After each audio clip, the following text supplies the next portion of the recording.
सो दोस्तों देखिए हीटर को कैसे सही किया जाता है। जब भी हीटर में कोई भी दिक्कत आ जाए या हीटर चले नहीं तो उसमें आपको ये तार दिख रहा है, आपको एक सेकेंड आपको दिखाते हैं थोड़ा क्लियर करके।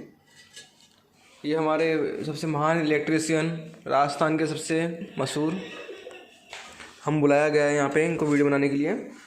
सर जी प्लीज़ थोड़ा साइड में हो गया। तो अब थोड़ा क्लियर दिख रहा है, थोड़ा flash light on. Okay so दोस्तों जब भी दिक्कत आए तो ये बीच वाली इसको स्प्रिंग को लेना है आपको और इसमें अड़ाना है। ये स्प्रिंग रिमूवल होती है, पोर्टेबल होती है, आप उसको खींच भी सकते हो। तो इसको आपको इस कील है ना, कील ब्लैक वाली, लाइक राइट वाली ऊपर वाली, ठीक है, ये वाली जिसमें ये अपने चक्कू अड़ा रहे हैं, इसमें आपको अड़ाना है, इसके अंदर टच करना है। टच करते ही आपको तो दोस्तों देखो हीटर ये चलने लग गया है। ये देखिए कील अड़ गई है इसमें, कील दिखाता हूँ आपको। ये किसका है? ये किसका है? अरे तो ऐसा क्या बोला? लगा देता। ओके सो दोस्तों ये तैयार हो गई है हीटर, तो आप इसको देख सकते हैं।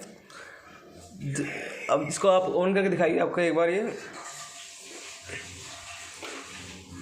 ऑन किया जाए। ये स्विच ऑन कर दिया इन्होंने। अब देखिए हीटर का कमाल।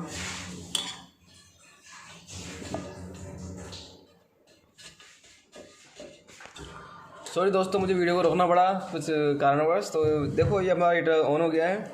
बस आपको ये स्प्रिंग बीच वाली इसकी कील के अंदर डालनी है और स्विच ऑन करना है, ठीक है दोस्तों। तो ये हीटर को कभी भी आपके घर में कोई दिक्कत हो, चालू में आपको कील डालनी है, बंद में कभी मत डालना। और कभी भी आपको घर में कोई दिक्कत हो तो अपना हीटर आप खुद सही कर सकते हैं। बाहर से इतना बड़ा हमने 50,000 रुपये खर्चा किया इलेक्ट्रिशियन ला के बताया आपको, तो इतना खर्चा आप ना करें, घर में से हीटर सही करें, ठीक है दोस्तों। इसलिए वीडियो डाल रहा हूँ आपके लिए। धन्यवाद।